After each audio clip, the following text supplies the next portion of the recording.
Oke, assalamualaikum warahmatullahi wabarakatuh. Waalaikumsalam warahmatullahi wabarakatuh. Salam sejahtera untuk kita semua. Tadi salamnya orang kaya tadi. Apa kabar BLN ya? Sugih bareng, happy bareng. Itu salamnya orang kaya Bapak sekalian. Ya, tapi diingat-ingat tadi ya, selama ini banyak orang sugihnya udah sugih dewe. Orang gelem bareng-bareng kan gitu. Maka di BLN ya, saya membangun sistem untuk kita bisa kaya bersama, untuk kita bisa bahagia bersama. Karena selama ini banyak orang hidupnya terlalu egoisme, mentinggi awake dhewe, sugi dhewe kan itu. Tetapi di PLN ya, saya pengen kaya bersama, pengen bahagia bersama. Yang datang mau nggak bahagia dan kaya? Ya. Mau? Oh, tapi wajahnya belum wajah orang kaya ini ya. Kalau wajah orang kaya itu wajahnya mau itu ya. Oke, belum kaya tapi sebentar lagi bersama BLN, bersama saya nanti pasti kaya. Amin. Pasti kaya. Tadi Bapak Ibu bisa lihat di slide. Dari kecil, dari dewasa, kita semua pasti pengen kaya dan sudah mencari jalan kemana-mana dengan berbagai metode. Bahkan ada orang yang menjual cara menjadi kaya, cara sukses. Tetapi pesertanya tidak ada yang sukses. Bagi semua kuis apa? Yang sukses siapa? Pembicaranya. Yang sukses pembicaranya. Mereka memberi tip-tip cara menjadi sukses. Tetapi pesertanya tidak ada yang sukses. Ya, Bapak sekalian ya. Jadi selama ini banyak orang tadi semua pengen kaya dan semua sudah berusaha mencari cara untuk menjadi kaya. Baik dengan cara yang modern, dengan cara yang profesional, dikemas profesional, maupun cara-cara yang tradisional. Ya. Kalau cara tradisional itu di tempat saya ada yang dengan cara kungkung, dengan cara semedi, dengan cara kelakoni kan gitu. Yang modern dengan seminar-seminar. Sudah ikut berbagai macam seminar, tetapi kok tidak sukses. Nah, sore hari ini, Bapak Ibu lihat tagline tablet saya, ya, tagline-nya apa di sini? Panduan kaya mendadak. Panduan kaya mendadak. Dan ini sudah saya buktikan. Ini ada beberapa anggota saya, ya. Untuk menjadi kaya bersama saya tidak perlu bertahun-tahun. Bahkan ada yang 6 bulan sudah kaya, 1 tahun sudah kaya, 2 tahun sudah kaya. Loh, yang ikut sudah bertahun-tahun itu kayanya luar biasa. Ada yang di Salatiga itu ikut saya sudah 6 tahun. Kebetulan orang tua dari Mas Birto. Ya, sekarang ini penghasilannya, ini ada anaknya ini ya. Penghasilannya per bulan sudah 600 juta rupiah. Pada 6 tahun yang lalu, beliau ini, ya namanya Bu Rini, itu penjaga toko emas. 6 tahun yang lalu. Ya, ketika datang ke saya dia cerita gini, Pak Niko, ya saya ini penjaga toko emas, sudah bertahun-tahun. Gaji saya UMR saja nggak ada. Ya, gaji saya itu setiap tanggal 15 itu saya sudah cari sambungan. Ya, ingat gajinya setiap tanggal 15 sudah cari sambungan. Karena gajinya cuma 10 koma Bapak sekalian ya. Artinya tanggal 10 sudah koma, bukan 10 juta bukan ya. Tanggal 10 sudah koma, tanggal 15 titik. Akhirnya cari sambungan tadi ya, cari sambungan. Dan waktu itu dia datang berdua dengan namanya Budayati. Yang Budayati itu ketemu saya sedang dalam kondisi yang sangat-sangat tidak baik karena suaminya lumpuh. Suaminya sakit, lumpuh dengan 3 orang anak. Ini murid saya pertama dari Salatiga itu. Waktu saya masih tinggal di Solo. Ya. Beliau berdua ketika saya dampingi tadi, ya ketemu saya dalam kondisi terpuruk. Ketika saya dampingi, ya, saya kasih panduan tadi. Ya, selama ini banyak orang pengen kaya, tetapi dan banyak orang juga mengajarkan tentang kaya, tetapi nggak punya panduannya, gitu loh.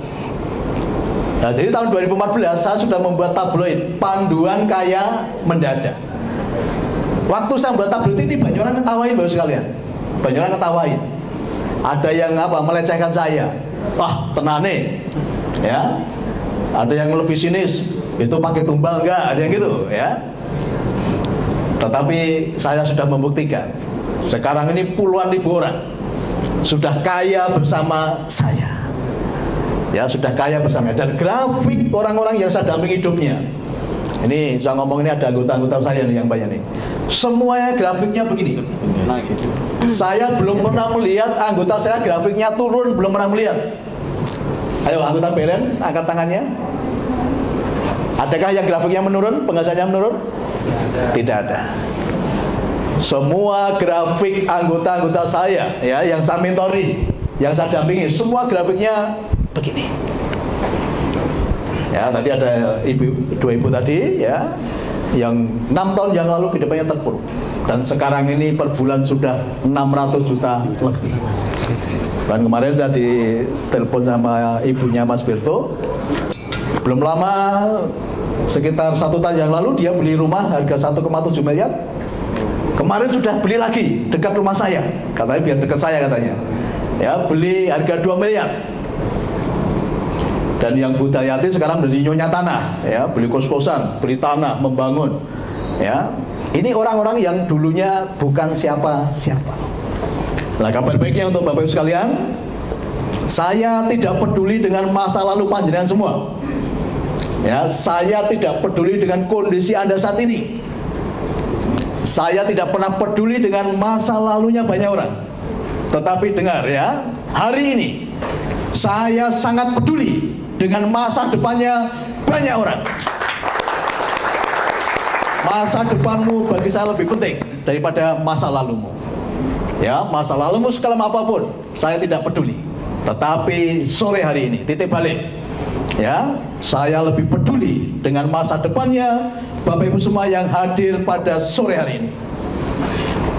Karena saya tahu masa depan itu sungguh ada, dan harapan kita tidak akan pernah hilang. Masa depan masih suci, masih kosong, belum ada gambarnya. Kita semua pada sore hari ini diberi kebebasan untuk menggambar masa depan seperti apapun yang kita inginkan dan kita harapkan. Ya, jangan melihat posisimu yang sekarang, yang masih pegawai. Jangan lihat posisimu yang masih pegawai. Yang sedang terpuruk, jangan lihat keterpurukan sekarang ini. Ya, itu memang fakta, tetapi fakta bukan kebenaran. Ya, apa yang Anda alami sekarang itu fakta, tetapi fakta bukan kebenaran. Dan fakta itu bisa diubah. Fakta itu bisa diubah. Tadi basic saya seorang konsultan, Bapak sekalian, 98% orang yang datang ke tempat saya itu orang-orang sulit, orang-orang yang sedang punya masalah. Ada yang rumahnya mau disita, ya, ada yang istrinya sakit. Tadi ada bapak suruh baca aja, ada yang sudah mau bunuh diri. 98% orang yang datang ke tempat saya adalah orang-orang yang sulit. Konsultan itu bukan jabatan yang mentereng, konsultan itu kongkonane wong kesulitan, ya. Jadi setiap hari yang datang ke tempat saya adalah orang-orang susah, orang-orang sulit. Tetapi kabar baiknya hari ini mereka semua sudah dipulihkan. Mereka sudah mengalami namanya kekayaan dan kelimpahan. Nanti bersama saya, ya, saya akan dampingi Bapak sekalian untuk betul-betul menjadi kaya. Mau? Kalau ada yang amin ya, mau jadi kaya. Amin. Ya? Oke, Bapak sekalian, jadi dalam hidup ketika ada sesuatu yang baik, sesuatu yang positif, katakan amin. Karena dengan Anda bilang amin, semesta mendengar, semesta mencatat. Ya, amin artinya yes, aku setuju gitu loh. Ya, aku setuju sugih, aku setuju bahagia, kan begitu. Oke, Bapak sekalian. Nah, sekarang saya akan tunjukkan ya. Selama ini tadi banyak orang pengen kaya, tetapi apa yang dilakukan ternyata itu bukan programnya orang kaya. Tadi ya, kalau ditanya semua kan pengen kaya tadi. Tapi kenyataannya banyak orang yang diikut itu bukan programnya orang kaya. Oke, saya akan tunjukkan ya Bapak sekalian ya. Jadi program yang panjenengan semua ikut ini programnya orang kaya atau bukan? Saya akan tes dulu. Bapak sekalian, kalau ada orang pengen kaya, ada orang pengen banyak uang, ada orang pengen sukses, kira-kira apa yang harus orang itu lakukan? kerja ya. Pakai keras gak? Kerja keras. Nah ini, jadi ini dikatakan orang bahwa kalau mau kaya, kalau mau sukses, kalau mau banyak uang harus kerja keras. Ini programnya banyak orang, katanya program untuk menuju kaya. Tetapi saya mau bongkar bos sekalian, ini bukan program untuk menjadi kaya. Ini programnya orang miskin. Oke, saya mau buktikan ya. Jadi banyak orang meyakini kalau mau kaya, mau sukses, mau banyak uang harus kerja keras. Fakta membuktikan, ingat-ingat ya. Fakta membuktikan, orang itu semakin kerjanya semakin keras, semakin tidak ada uangnya. Itu fakta. Sadar nggak? Iya. Nah, tadi berarti bikin kaya nggak tadi yang selama ini diyakini? Enggak. Fakta membuktikan orang semakin kerjanya semakin keras, semakin tidak nyaman. Betul Pak? Betul? Betul. Fakta membuktikan orang itu semakin kerjanya semakin keras, semakin tidak bahagia. Gini apa gini? Maka apa banyak orang ngomong ke saya, Pak, wis tak rewangi ya bahasa Jawa nih ya. Wis tak rewangi, awan nggo bengi, bengi nggo Awan. Saya ngomongnya juga mboten. Mboten. Pak, tak rewangi ketekuk ringgel. Yang ngomongnya juga mboten. Mboten. Mboten ya. Ada yang lebih ekstrim, Pak. Ibaratnya kepala untuk kaki, kaki untuk Kepala. yang ngomongnya kayak mboten. Mboten. Enggak. Ini tadi menunjukkan betapa kerasnya mereka dalam melakukan usaha dan bekerja,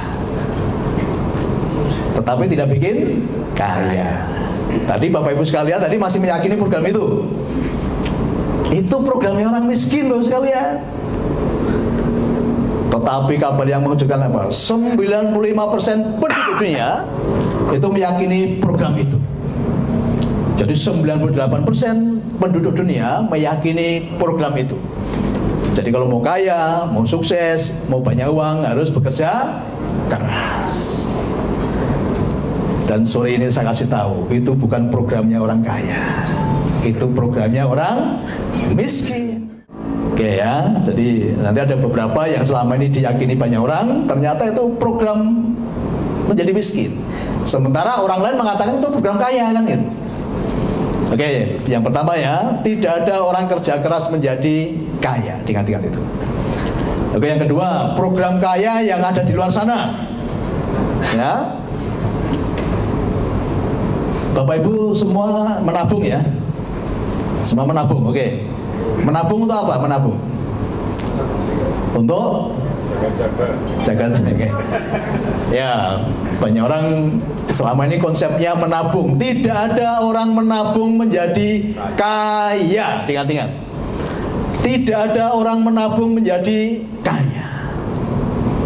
Apalagi banyak orang kalau ditanya menabung untuk jaga-jaga. Gimana oke? Kira-kira jaga ini barang apa elek? Elek. Ya, menabung bukan konsepnya orang kaya. Tapi selama ini kalau orang miskin selalu bicara menabung. Oh, yang penting aman, kan gitu kan? Itu konsep orang miskin. Menabung konsepnya orang miskin. Ya, menabung artinya menahan. Ingat-ingat, menabung artinya menahan. Jadi orang yang menabung itu artinya menahan uang. Ya, uang itu energi. Kalau uang kita tahan, energi kita tahan, dia akan keluar dengan cara memaksa. Jadi segala sesuatu yang ditahan, dia akan keluar dengan cara memaksa. Menabung itu sama dengan menahan. Apalagi menabung dengan tadi tujuan berjaga-jaga. Ya, itu tentunya jagani barang yang jelek. Makanya kebiasaan kebanyakan banyak orang, begitu dia sudah menabung karena untuk berjaga-jaga tadi, pertama jagani apa? Jagani orang sambat. Ya, begitu uangnya udah ngumpul banyak di rekening, yang datang apa? Koncone, tonggone, sedulure sambat. Gini apa nggih? Nggih. Arep ngomong ganti duit gak enak. Enak disili kok balik kerja padu kan gitu. Terus lagi menabung untuk jaga-jaga, begitu uang udah ngumpul banyak, Ada teman, ada kawan, ada kenalan nawarin bisnis. Ternyata song ngapusi. Berarti jagani uang ngapusi. Oke, wis di pengalaman ini? Ya. Lagi menabung untuk jaga-jaga, begitu dangmul banyak. Ada musibah, jagani musibah. Menabung lagi untuk jaga-jaga, udah mul banyak. Ada anggota keluarga masuk rumah sakit, jagani untuk biaya rumah sakit. Oke, menabung yang selama ini dianggap sebagai program untuk menjadi kaya, ternyata itu programnya orang miskin. Oke, lagi ini di luar sana mengatakan ini programnya orang kaya. Ini Bapak Ibu semua sudah mendapat pelajaran ini, ya. Ada yang guru, ada yang profesi guru. Ngacung. Nah, nanti yang guru harus bertobat ya ketika saat ilmu ini ya. Tobat. Ya, yang guru harus bertobat ini. Dari kecil kita diajarkan oleh guru-guru kita, ya, oleh orang tua kita, oleh lingkungan kita. Apa yang diajarkan? Hemat pangkal kaya. Ayo bertobat. Tidak ada orang hemat menjadi kaya. Ingat-ingat itu. Ya, tidak ada orang hemat menjadi kaya. Diganti. Bapak Ibu pernah ngomong toh, Pak, tak rewangi ngirit-ngirit, jebul ngorok. Tak rewangi ngirit-ngirit mesra ora cukup. Kira-kira ngirit itu hemat itu prinsip wong sugih apa wong melarat? Melarat, wong dirit-irit kok gitu loh. Dihemat-hemat gitu, dirit-irit dihemat-hemat. No. Orang kaya tidak akan pernah hemat. Ya, karena hukumnya, ya saya akan bicara hukum. Hukumnya bunyinya begini. Siapa menebar harta, dia akan bertambah kaya. Tetapi siapa menghemat secara luar biasa, dia akan selalu kekurangan. Itu hukumnya Bapak sekalian. Itu hukumnya. Tapi selama ini ya kita diputar-putar oleh pengajaran-pengajaran yang tadi membuat kehidupan kita terpuruk. Nah, saya mau ceritakan sedikit ya, kenapa banyak dimasukkan prinsip-prinsip yang salah tadi. Dulu yang punya pendidikan pertama itu adalah kaum kapitalis. Ya, yang punya lembaga pendidikan pertama kali adalah kaum borjuis, kaum kapitalis, orang-orang kaya. Nah, program ini disematkan supaya tidak ada orang kaya. Nanti kalau ada orang kaya, kaum kapitalis tidak menguasai orang-orang tadi gitu loh. Maka program ini akhirnya turun-temurun diajarkan di mana-mana. Karena kalau nanti banyak orang mengerti tadi, menjadi kaya tadi, nanti kaum kapitalis tidak ada yang bisa dikuasai, nggak ada yang bisa diatur. Makanya hari ini, ya, karena saya tidak mau kaya sendirian, saya mau kaya bersama-sama, mau bahagia bersama-sama. Rahasia itu saya buka di tahun 2014. Panduan kaya mendadak. Dan saya sudah membuktikan puluhan ribu orang yang bersama saya, mereka sudah kaya dan berkelimpahan di dalam kehidupan mereka. Tidak pakai lama. Bu, usia udah berapa tahun, Bu? 53 tahun ya. Pengen kayanya mulai usia berapa pengen kayanya? Nah ya, dulu pengen kayanya mulai usia berapa pengen kayanya? Udah kecil ya, ada. Nikah tahun berapa? Masih kecil ya, berarti habis nikah itu udah pengen kaya sebetulnya. Ya, sekarang udah 50 tahun belum kaya Bu ya. Ya, karena apa? Tadi karena nggak ada panduan. Ya, Bapak sekalian, ibaratnya selama ini banyak orang pengen kaya, tetapi nggak ada panduannya. Jadi muter-muter kemana-mana, ya, muter-muter, cari jalan muter-muter. Ibaratnya kalau sekarang ini, ya, sekarang ini kan sudah ada Google Map. Ya, dulu ketika tadi belum ada panduan, banyak orang cari jalan sendiri tadi, muter-muter gak karuan.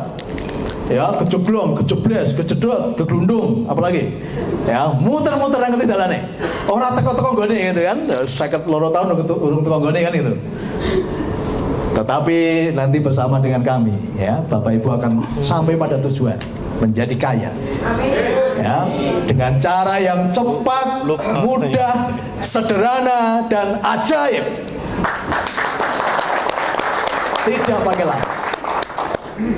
Oke, ya, jadi suatu saat orang itu bisa punya uang banyak, diingat-ingat. Yang programnya kerja keras tadi, suatu saat orang itu bisa punya uang banyak. Tetapi uang itu akan segera habis lagi. Loh, kenapa Pak harus habis? Ya, harus habis lagi apa? Supaya kerja keras lagi. Karena kalau nggak habis-habis nanti nggak kerja keras. Akhirnya siklus hidupnya begitu. Kerja keras mengumpulkan uang, punya uang banyak, uangnya habis lagi. Kerja keras lagi, ya, habis lagi. Kerja keras lagi, habis lagi. Kira-kira ada yang mengalami siklus seperti itu? Banyak ya, banyak. Tetapi dengan tadi anggota PLN tidak mengalami siklus itu. Grafiknya semuanya begini. Siklus itu sudah tidak berlaku anggota PLN. Karena sudah tidak ada kerja keras, ya. Tadi diingat-ingat ya, cerita saya tadi awal, yang satu tadi Bu Rini penjaga toko emas, yang satu Budayati guru SMK swasta.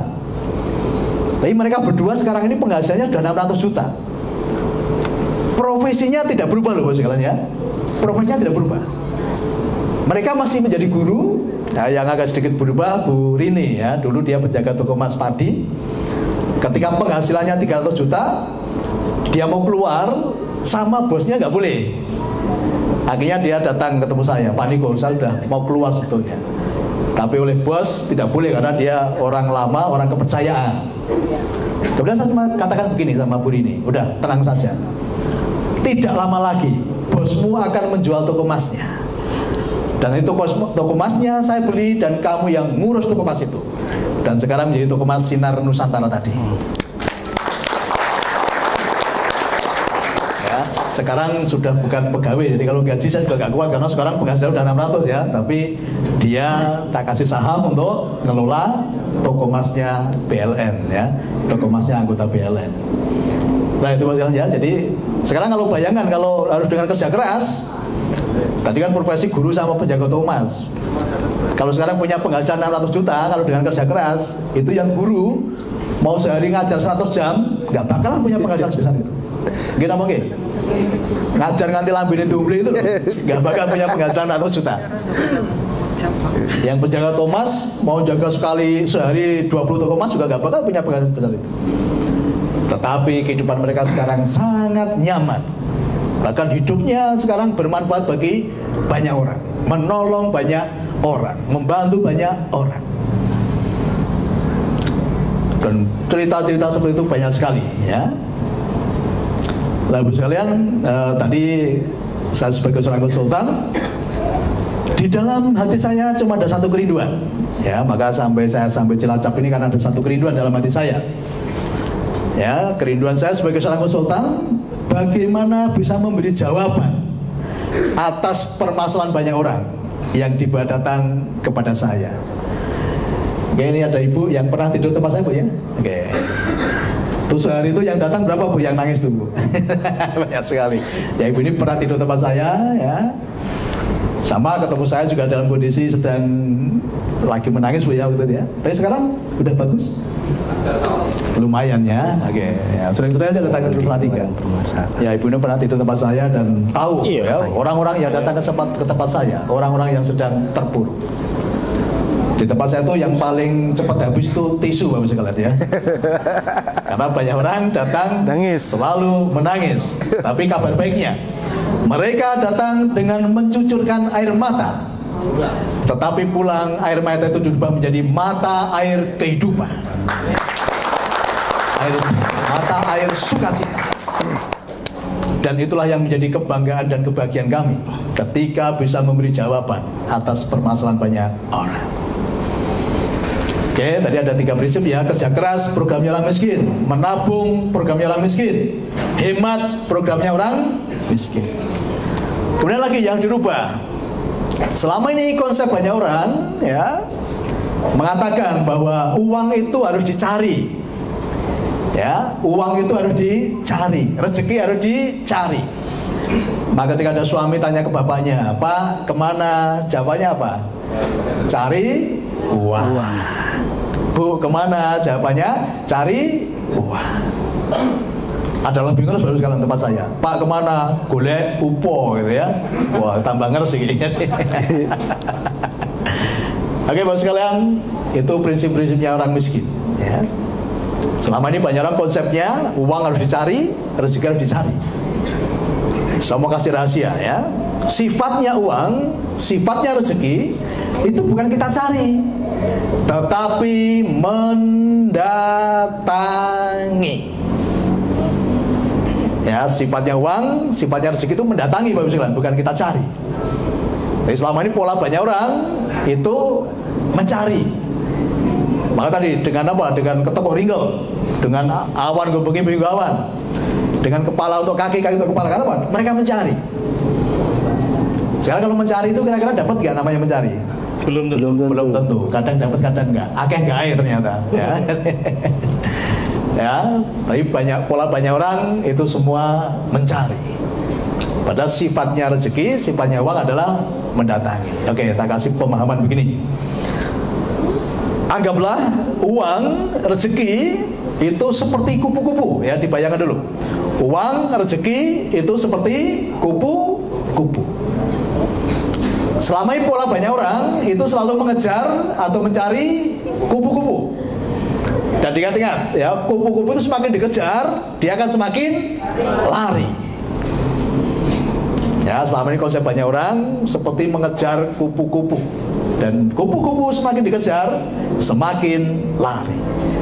Maka dikejarnya tadi apa? Dengan kerja keras tadi. Ya, dengan ketekuk ringgel, dengan macam-macam itu mengejar. Ya. Oke, sekarang Bapak Ibu bisa nggak dapat kupu-kupu tanpa mengejar? Bisa nggak kira-kira? Ayo pertanyaannya, bisa nggak kita dapat kupu-kupu banyak tanpa mengejar? Bisa nggak? Bisa. Dengan cara apa? Bikin taman. Nah, ini harus pintar tapi belum ngerti aplikasinya nanti ya. Oke, tadi uang rezeki seperti kupu-kupu. Konsep banyak orang mengejar kupu-kupu, mengejar rezeki. Nah, kita bisa mendapatkan kupu-kupu tanpa mengejar. Dengan cara apa? Membangun taman yang indah. Dan kupu-kupu itu pasti berdatangan. Ya, kupu-kupu pasti berdatangan. Nah, ini bicara apa sekalian ya? Ini bicara begini. Otak manusia, ya, otak kita ini ibaratnya seperti lahan, ya, seperti lahan. Otak manusia itu ibaratnya seperti lahan. Nah, selama ini kupu-kupu tidak mau datang di lahan yang kita punya tadi. Kenapa? Karena isinya tanaman-tanaman keras di dalam lahan tadi. Ya, tadi otak kita tadi selama ini ditanami tanaman-tanaman keras. Tadi kerja keras, menabung, hemat, itu semua tanaman-tanaman keras yang ditanam di dalam otak kita. Yang nanam siapa? Yang nanam ya orang tua, lingkungan, pendidikan. Jadi selama ini kita tanpa disadari sejak kecil kita ditanam tanaman-tanaman keras tadi. Ibaratnya apa? Lahan tadi ada tanaman bambu barungan, tahu ya? Bambu panutan tahu? Yang di pinggir-pinggir sungai itu, ya, yang apa? Menakutkan. Ya, selama ini lahan yang tadi itu ditanami tanaman keras. Makanya kupu-kupu tidak mau datang. Ya, kupu-kupu gak mau datang ke tanaman-tanaman keras tadi. Kan itu. Nah, oleh para motivator, oleh para pembicara, mereka tahu ilmu ini. Jadi mereka berusaha menanam bunga, ya. Jadi para motivator itu dia berusaha menanam bunga. Diberi bunganya orang sukses, bunganya orang berhasil, bunganya orang kaya, ditanam di situ. Kira-kira pertanyaannya bisa tumbuh nggak? Di lahan yang tadi ada tanaman keras tadi, tiba-tiba ditanami bunga, bisa tumbuh nggak kira-kira? Nggak bisa. Kalau tumbuh pun paling 3 hari, layu lagi. Maka ketika banyak orang ikut seminar motivasi, ketika materi diberikan, mereka sudah seperti orang sukses. Jalannya seperti orang sukses, gaya bicaranya sudah seperti orang sukses. Ya, karena apa? Barusan dikasih materi, materinya orang sukses. Tadi barunya ditanam bunga tadi. Tetapi karena di situ masih ada tanaman keras, bunganya layu lagi. Karena banyak orang tidak tahu bahwa daya ingat manusia itu rata-rata cuma 3 hari. Jadi daya ingat manusia itu rata-rata cuma 3 hari. Oke, kalau nggak percaya dicek ya. Bagi yang Muslim, hari Jumat datang Jumatan, 3 hari, Jumat, Sabtu, Minggu, Senin. Nanti Senin ditanya, wingi kotipe khotbah apa?